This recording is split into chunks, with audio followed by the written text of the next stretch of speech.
बच्चों के लिए कानून बना है POCSO act, protection of children sexual offence act 2012।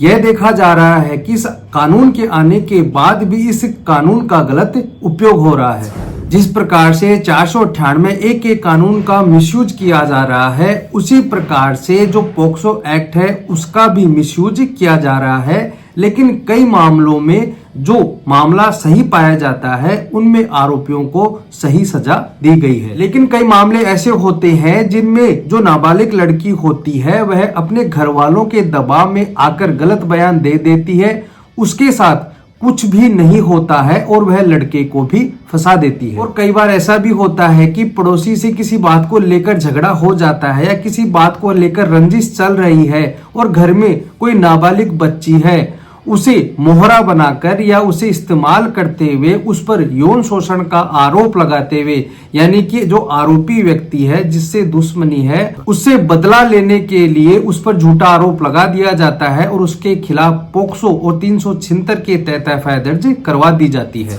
हालांकि जो ये प्रवृत्ति चल रही है कि जो पड़ोसी है या जिससे रंजिश चल रही है और अपने घर में जो नाबालिग लड़की है उसका झूठा आरोप लगाकर या यौन उत्पीड़न का झूठा आरोप लगाकर उसे फंसा दे, यह सोसाइटी में एक बहुत ही गलत संकेत है। मैं आपको वह सारी बात बताऊंगा कि वह मामला क्या था और घटना क्या थी, किस आधार पर जो आरोपी व्यक्ति था उसको बरी कर दिया जाता है। तो जानने के लिए बने रहे वीडियो के अंत तक। मैं मनसेनी एडवोकेट और आप देख रहे हैं हेमंत LLB।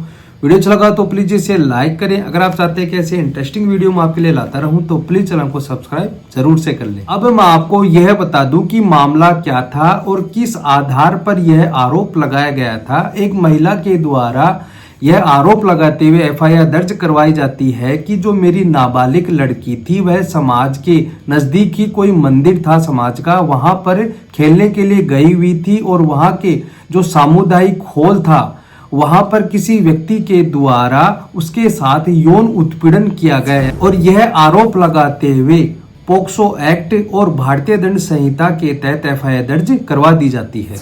जिस प्रकार से आपको पता है कि एफआईआर दर्ज होने के बाद इन्वेस्टिगेशन होता है। इन्वेस्टिगेशन में जो मामला है वह सही पाए जाने पर आरोपी व्यक्ति को गिरफ्तार कर लिया जाता है। गिरफ्तार करने के बाद पूरी जांच हो जाती है। उसके बाद न्यायालय में चार्जशीट पेश कर दी जाती है। चार्जशीट पेश करने के बाद उन्हें आरोप सारांश सुना दिया जाता है और ट्रायल शुरू हो जाता है।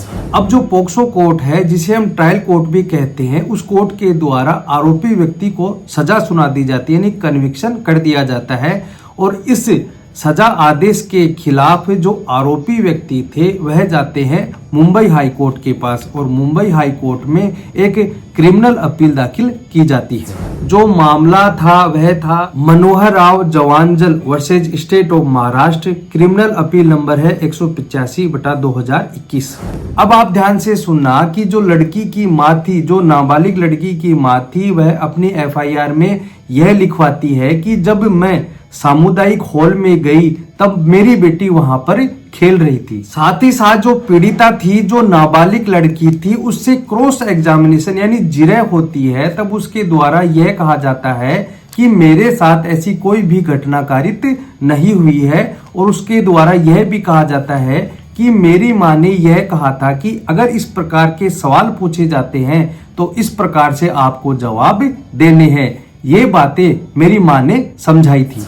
और जो आरोपी व्यक्ति था उसका नाम भी मेरी माँ ने रटा दिया था और गवाही में क्या कहना था वह सारी बातें मेरी माँ ने बताई थी। ट्रायल कोर्ट में इस प्रकार से जो नाबालिग लड़की के बयान हुए थे और सारी एविडेंस को देखने के बाद मुंबई हाईकोर्ट में जो अपील की गई थी, मुंबई हाईकोर्ट के द्वारा एक महत्वपूर्ण टिप्पणी की जाती है। मुंबई हाईकोर्ट के द्वारा पहली बात तो ये कही जाती है कि जब उसकी मां सामुदायिक हॉल में गई तो वहां पर देखा कि उसकी बेटी खेल रही थी। और हाईकोर्ट के द्वारा यह कहा जाता है कि अगर आरोपी व्यक्ति के द्वारा इस प्रकार की कोई घटना की जाती तो वह एक गंभीर घटना होती और इससे जो पीड़िता थी, जो नाबालिग लड़की थी, वह भयभीत हो जाती और उसे पीड़िता को दर्द, पीड़ा व आघात होता।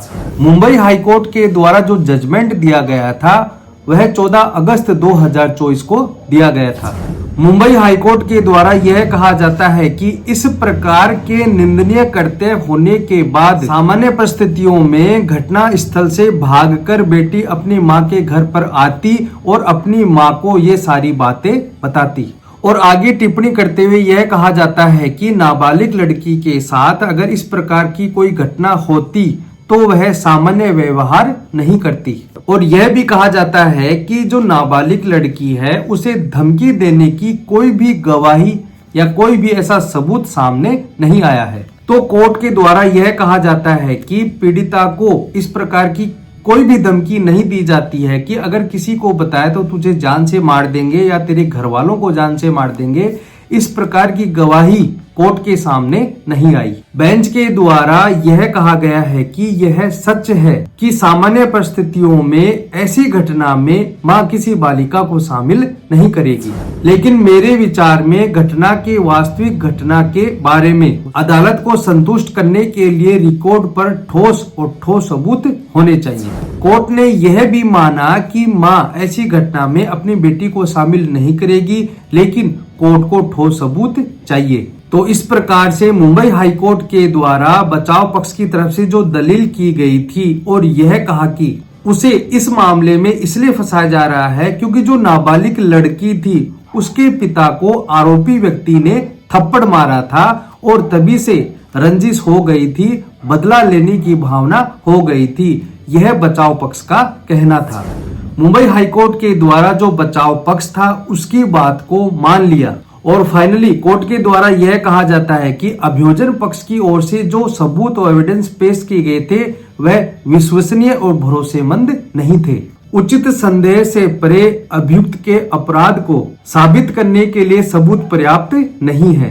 परिस्थितियां गवाहों की विश्वसनीयता यानी डाउट करने के लिए पर्याप्त है और मेडिकल एविडेंस से भी आरोपों की पुष्टि नहीं होती है। और फाइनली मुंबई हाईकोर्ट के द्वारा जो ट्रायल कोर्ट ने कन्विक्शन यानी सजा का आदेश किया था उसे निरस्त कर दिया जाता है। तो दोस्तों आज के लिए इतना ही। वीडियो अच्छा लगा हो तो प्लीज इसे लाइक करें। अगर आप चाहते हैं कि ऐसे इंटरेस्टिंग वीडियो वहां पे लिए लाता रहूं तो प्लीज चैनल को सब्सक्राइब जरूर से कर ले ताकि वीडियो का नोटिफिकेशन आपके मोबाइल पर आता रहे। धन्यवाद।